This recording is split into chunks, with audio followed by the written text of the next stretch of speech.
All right, it's 11 o'clock. Thank you for joining us. Today, Alex, our in-house chemical engineer, will be taking the lead, talking about the ways that Belzona can extend the life of your equipment.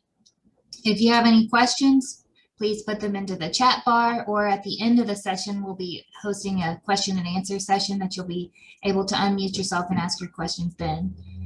We do ask that if you would like a continuing education credit, you submit your name into the chat bar, or if you registered through the sign up, we have that information. Thank you for joining. Thanks, Bree. My name is Alex Zamsis, in-house engineer. Like she mentioned, we do this every 2 weeks, different topics. This week, we're doing wear protection. So we are going to talk about the different types of wear that you might see in industries. We're going to talk about how to find the right solution, and then we'll go, as usual, into a bunch of case histories, show you guys how we're doing this. So starting off with wear, and there's a lot of different types of wear. We're kind of focused on more of, heavy solids type abrasion and erosion, where basically what you're looking at is a progressive loss of material from an active surface. So whether it's a pipe or a chute or a pump, anywhere where you're just getting a lot of metal loss over time due to abrasion, corrosion, erosion, fatigue. So as you can see, there's a lot of different levels of wear mechanisms, and then within those mechanisms, there's different types of abrasion, different types of erosion.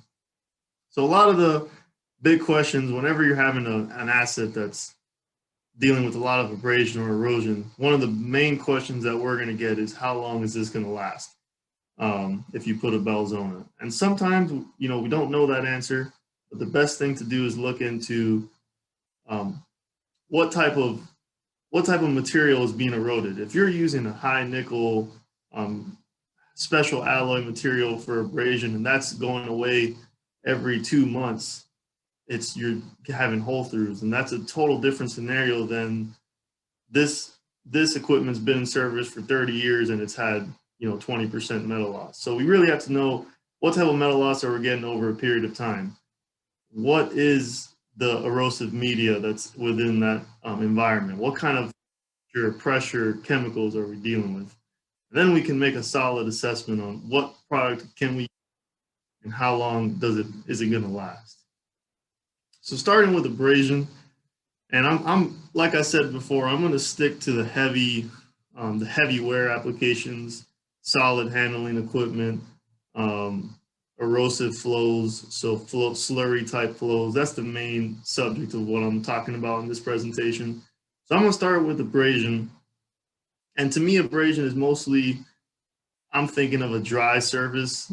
It can have some chemical spillage and maybe a little bit of moisture, but not really like a fluid flow in a pipe scenario. I'm thinking more of a chute or a mining type industry, something where you're having solids hitting solids in a dry environment.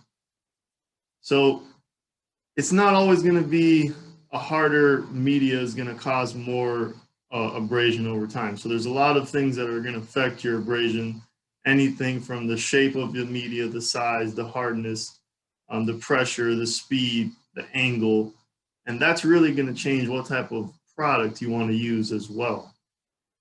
So our goal, anything we do for a wear type application, is going to be to reduce the effects of wear, reduce maintenance, reduce downtime, reduce environmental impact, and everything you see here, reduce cost, increase service life. That's our main things. We're trying to increase the service life. And a lot of times you're looking at a brake pad here. For a wear application, we're kind of the brake pad. So you're going to coat your steel with the Belzona. The Belzona might wear out over time, but you still have your rotor. You still have your steel. And you can just replace your brake pad. Instead of, no brake pad, you erode your rotor away, and now you got to replace your rotor. So that's what's going to increase your return on investment. So you might have a very expensive pump casing that's made to handle an abrasive environment, and you might want to coat it. And that coating is going to add a little bit of life to exposure to that pump casing or that chute or whatever your equipment is. So anytime we're dealing with some heavy abrasion, off the bat, and I don't like to throw a lot of Belzona numbers at you, but 1800 series is where your head's got to go. So we have a lot of different, 1800 series products, and they all have their specific application purpose. So starting with 1811, this one has the most coarse aggregate. And what that does is probably the best versus a big media. So if you have big wood chunks or big rocks, the 1811 is going to be what you want to use. 1812, the fillers, which are ceramic carbide fillers for all of these, the fillers are a lot more fine. So this product performs better in a sand or a fine media abrasion environment. Then, like I said, temperature, pressure, chemicals, those are all going to affect it. So we have 1813, which is our high temperature application. We have 1840, it's a little more economical for big projects. 1818, that's a new product that just came out last year. That's a quick cure abrasion resistant product. So that's going to cure within hours, put you back in service. So that's a good addition that we had recently. And then 1821, all of these products that I've talked about so far, 1811 through 1818, they're very thick. They're kind of like they're a paste grade, so they're applied anywhere from a 16th to an 1/8 of an inch thick. They have the fillers, which are kind of visible. So it's like a peanut butter, chunky peanut butter. So it's a peanut butter with fillers in it. 1821 is a fluid grade kind of coating. And that is usually used for grip systems, and it's combined with aggregate separately to create either a floor grip system or a roller grip system. So that's what it's really used for. And finally, at times, these products by themselves are not going to give you enough erosion resistance, abrasion resistance. So we can combine them with alumina tiles.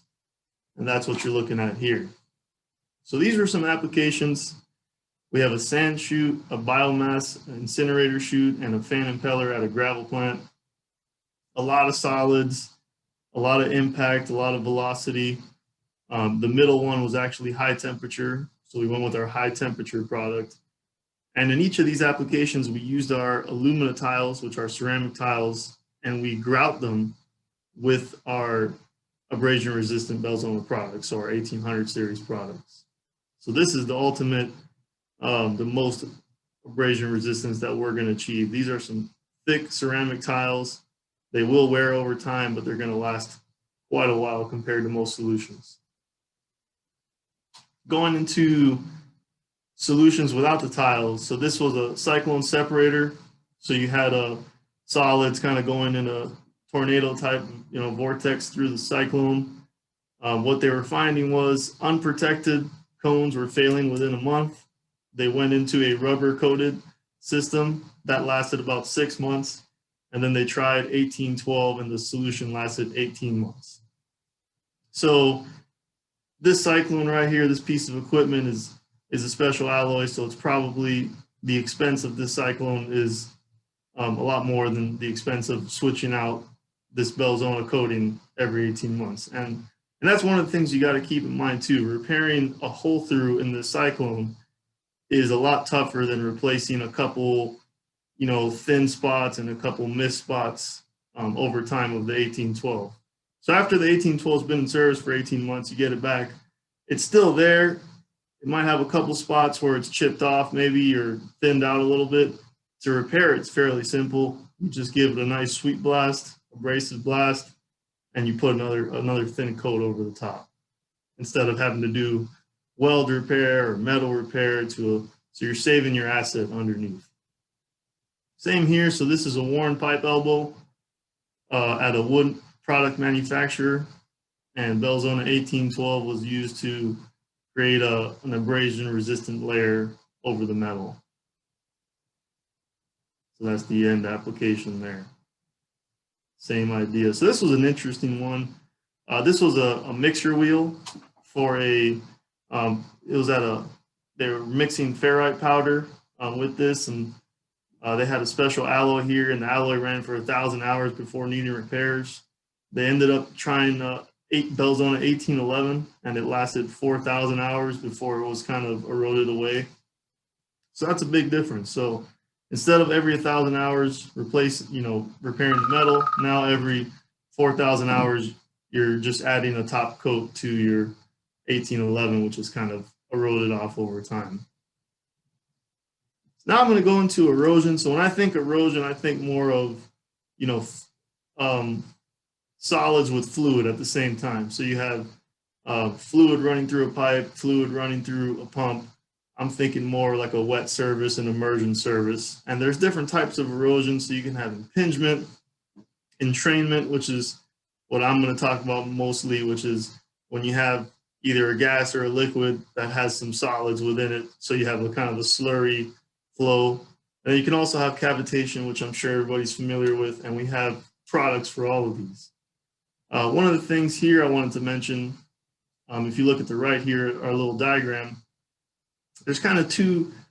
So the angle at which your erosive media hits your steel is crucial to understand, because depending on the angle is kind of what kind of product you want to go for. If you have a low angle, which is more of a sliding erosion is what we call it, you're going to want a hard material that won't kind of deform when it gets hit.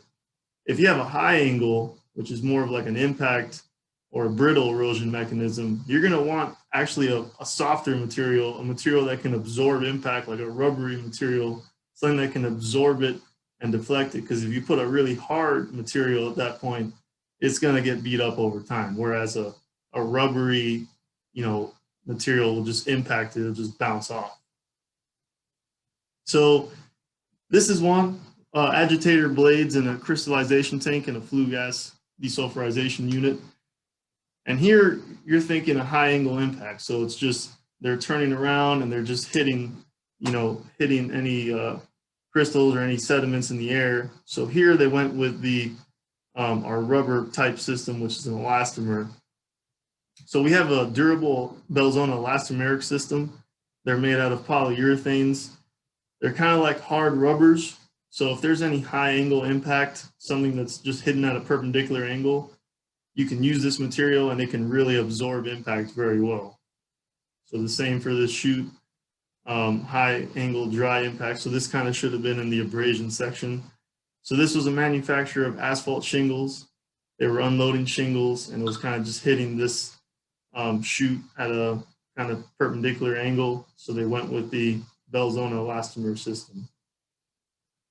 So cavitation, moving on to cavitation, again, it's kind of similar to the high angle impact, is you want something that can absorb that impact of the cavitation. The cavitation is going to give a little impact, so you don't want something brittle that's going to crack when that cavitation happens. So you want something that can absorb it. So we actually have a specialty elastomer, Belzona 2141.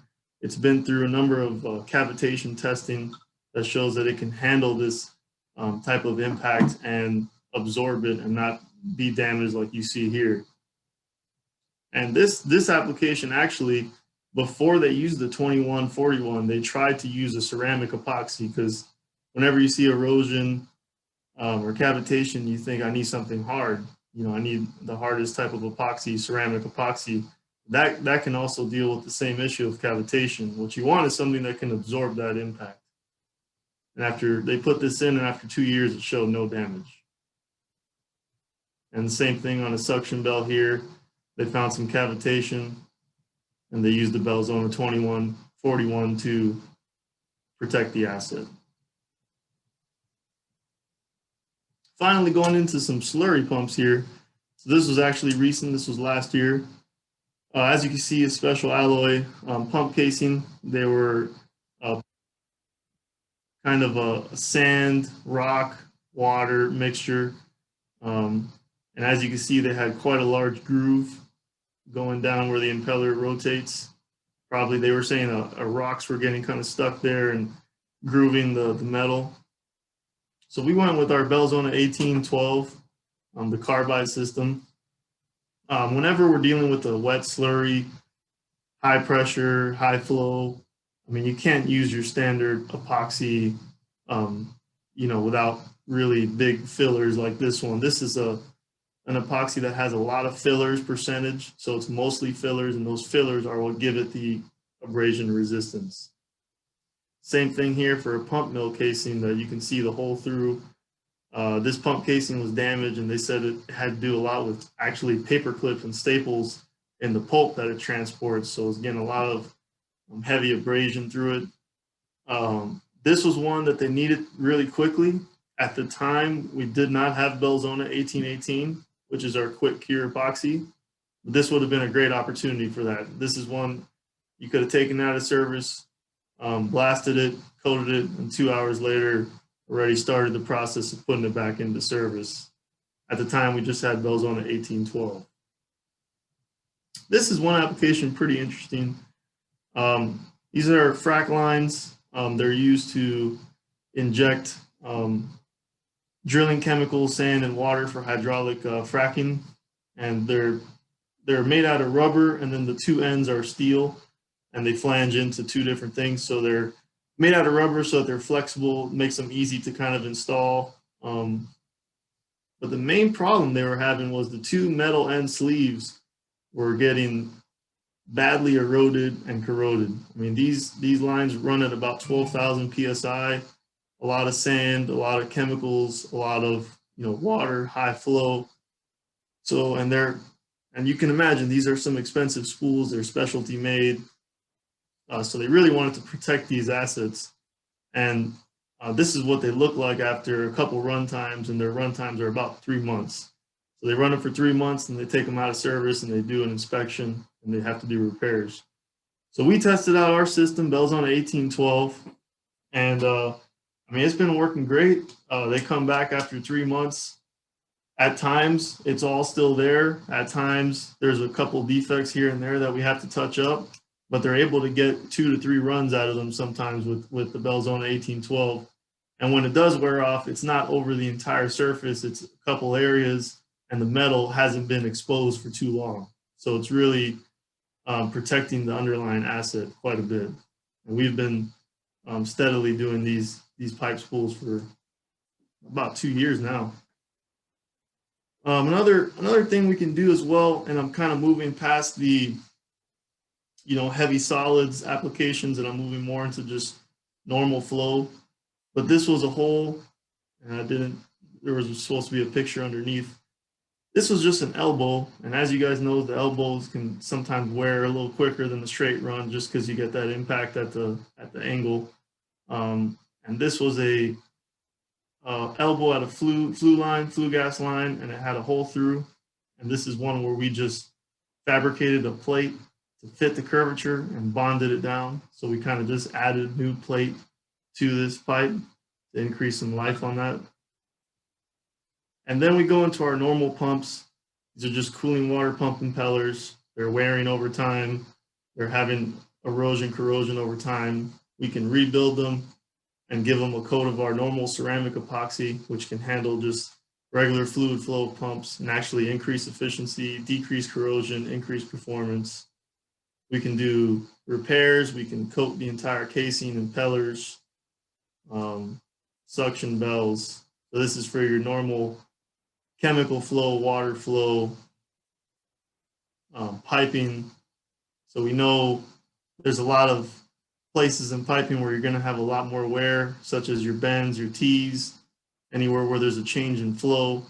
So in this scenario, we actually coated 52 bends and 5 tees at a water plant just to avoid those problem areas.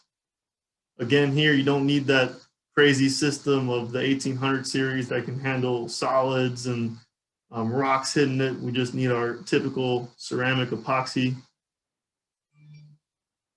And then finally, this is kind of what wear will do to you over time, even if you don't. This is just salt water, seawater. Even without your solids and crazy abrasion media, these types of geometries will produce wear and corrosion over time. So if you don't handle it from the start, this is what we've seen is you get a leak and you got to deal with that. So we were able to actually stop this leak with Belzona and then put on an ASME certified repair to reinforce this system. And kind of the same idea here. And I know I'm running through fast, but I'm trying to keep you guys under 20 minutes here. This was some erosion at some nozzles going on. And they were able to catch this before there was a hole through, but they noticed a lot of thinning. So we were able to design a system that we put an erosion resistant composite wrap and then a ASME compliant composite wrap over the top. We were able to catch this in time before they had a hole through and before it got complicated. And then even concrete. Concrete can wear and corrode over time. This is actually a concrete piling. You're dealing with some fatigue and impact from any waves, corrosion, salt in the air. So you're dealing with a lot of different wear mechanisms for this particular application. And for this one, we have concrete rebuild materials, and we have composites that can be applied to concrete, both concrete and steel. So we're able to rebuild, make it corrosion resistant, and then reinforce it with a fiberglass repair. And finally, my last two slides here. To make all this erosion and corrosion happen, you have to have everything flowing through your plant. To have everything flowing, we know the pumps are going to be your main equipment to do that. So shaft repair is one thing that we do to help keep your pump moving, running smooth. So we see a lot of shafts that get worn over time. It could be a bearing, a misfit or something like that. We can do in-field shaft rebuild. And this is actually a good picture here for the infield. We can build formers specific to your shaft diameter and rebuild it in the field to any clearance that it needs to be, and rebuild worn shafts as well. So thanks, guys. Thanks for your time. Don't know if I saw any chat questions pop up, but if you have any questions now, you guys can unmute yourselves and ask them if you want me to review anything. I can go through it again, and thanks, guys, for joining. Alex, great job. Two questions that were asked. One question is, how thick is your Belzona coating for abrasion resistance? It depends on the coating. Our 1800 series, which is the kind of heavy duty abrasion resistant system, those usually go down at about a 1/16 to an 1/8 inch thick. And then our ceramic epoxies, which are more for fluid flow, like within pumps and pipes without any type of solids, those usually go down at about 20 to 30 mils in a 2-coat system. Great, thank you. The other question that was asked is, are your products machinable? Yes, so I did not mention it, but they are machinable. And for the shaft repairs, sometimes if you're able to take the shaft out and take it to a shop, we can rebuild it, 1/4 inch more than what it needs, and then it can get machined down. And we do that a lot for bearing housings and different equipment. We can build it up higher than it needs to be, send it to a machine shop, and they can machine it back down. Perfect, thank you. And there are going to be some that are a little tougher to machine than others, like the 1800 series. Those aren't meant to be machined, but we have the specific products for machinable products. One question that was just asked in the chat now, can it be used for turbine steam cuts? Yes, it's been used there before. We just got to look at your temperatures and the damage that's going on, but definitely has been used in that sort of scenario. And if you'd like more information on your specific scenario, feel free to send me your email, or if you used the sign up, I believe you did, Mr. Gonzalez, we can reach out to you after the meeting and get more specifics on what you're thinking.